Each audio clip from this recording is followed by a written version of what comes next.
ಎಲ್ಲರಿಗೂ ನಮಸ್ಕಾರ ಸ್ನೇಹಿತರೆ. ಅರ್ಜುನ್ ಅಭಿನಯ ರಂಗಕ್ಕೆ ನಿಮ್ಮೆಲ್ಲರಿಗೂ ಸ್ವಾಗತ ಸುಸ್ವಾಗತ. ಸ್ನೇಹಿತರೆ, ನಾವೀಗ ಇರ್ತಕ್ಕಂಥ ಒಂದು ಊರು ಹೇಮಾವತಿ ಹೆಂಜೇರು ಸಿದ್ದೇಶ್ವರ ಸ್ವಾಮಿಯ ಸನ್ನಿಧಾನದಲ್ಲಿ. ಅನಂತಪುರ ಜಿಲ್ಲೆಯ ಅಮರಾವತಿ ಬಳಿಯ ಹೇಮಾವತಿ ಸಿದ್ದೇಶ್ವರ ಸ್ವಾಮಿ ದೇವಸ್ಥಾನ. ಈ ದೇವಸ್ಥಾನದಲ್ಲಿ ಶಿವನು ಮಾನವ ರೂಪದಲ್ಲಿ ಕಾಣಿಸಿಕೊಳ್ಳುತ್ತಾನೆ ಮತ್ತು ಈ ರೀತಿಯ ವಿಗ್ರಹವನ್ನು ಕಾಣುವುದು ಇಡೀ ಪ್ರಪಂಚದಲ್ಲಿ ಒಂದು ಅದ್ಭುತವಾದಂತಹ ಮೂರ್ತಿಯಾಗಿದೆ. ಸಿದ್ದೇಶ್ವರ ದೇವಸ್ಥಾನ ಹೇಮಾವತಿ. ಈ ದೇವಾಲಯವು 4 ಪ್ರಸಿದ್ಧ ಶಿವ ದೇವಾಲಯಗಳನ್ನು ಹೊಂದಿದ್ದು, ಇವುಗಳಲ್ಲಿ 7 ಮತ್ತು 8ನೇ ಶತಮಾನದಲ್ಲಿ ಪಲ್ಲವರು ನಿರ್ಮಿಸಿದರು ಮತ್ತು ಪೋಷಿಸಿದರು ಎಂಬುವಂತಹ ಒಂದು ಮಾಹಿತಿ ಇದೆ. ಹೇಮಾವತಿ 32,000 ಹಳ್ಳಿಗಳ ಆಡಳಿತ ನಡೆಸುತ್ತಿದ್ದ ಸಣ್ಣ ರಾಜವಂಶರಾದ ನೊಳಂಬರ ಕಾಲದಲ್ಲಿ ರಾಜವಂಶದ ರಾಜಧಾನಿಯಾಗಿತ್ತು.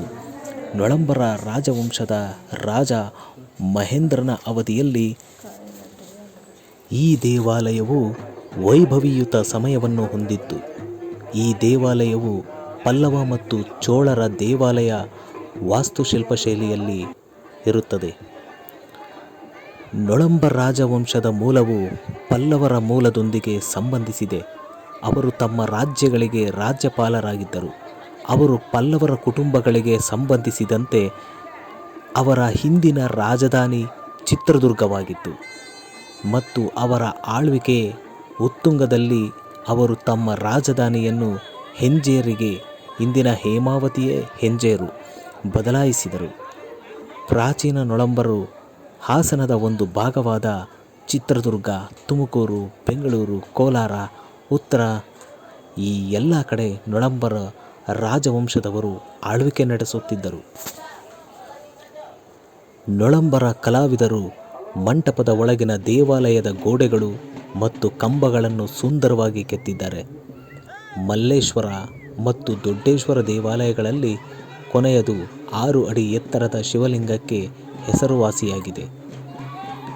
ಗೋಡೆಗಳು ಮಹಾಭಾರತ ಮತ್ತು ರಾಮಾಯಣ ಮಹಾಕಾವ್ಯಗಳ ಕೆತ್ತನೆಗಳನ್ನು ಕೆತ್ತಿದಂತಹ ಕಥೆಗಳನ್ನು ಕೆತ್ತಿದ ಚಿತ್ರಗಳಿಂದ ಮುಚ್ಚಲ್ಪಟ್ಟಿವೆ.